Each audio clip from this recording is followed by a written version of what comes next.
Hey everyone, and welcome back to Joe at Work. Thank you for joining me today. I appreciate you all. It's April 14, 2023.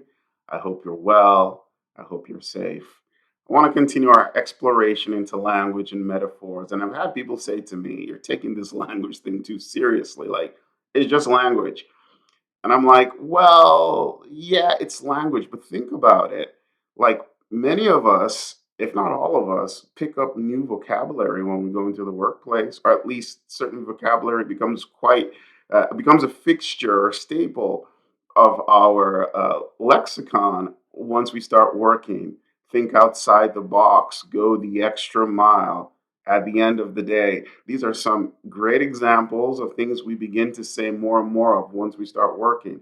So we learn language in the workplace. Workplace has language, and your workplace language, what you speak and what others speak, can really tell a lot about the nature of the organization you're a part of, or at least the nature of the way you get things done.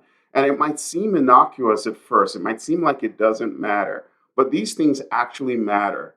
One of the things that I tell people all the time is when we ask somebody to drive results, what are we really asking that person to do?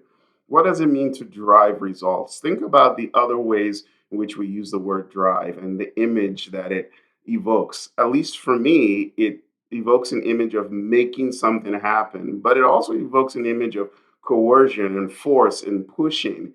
It almost implies like other people don't want to get something done, so I am needed to drive results.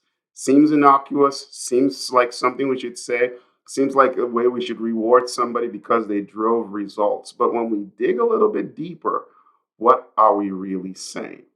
And so this is why language, in my view, matters a lot. And reflecting on the words we say, the metaphors we use, and just thinking about the message that they send matters. And some people, again, say to me, like, that's why do that? Let's just move on with things. And I understand that because reflecting on what we say and what it can mean and imply is definitely anxiety inducing. And who wants to create any additional stress for themselves? I mean, there's already enough stress as it is. But we spend so much time in the workplace that I think it's so important that we think about the language that we use, the metaphors that we bring to bear, and what they imply, like the unwritten messages and signals going on inside our mind and in our brain, and what we're communicating to each other.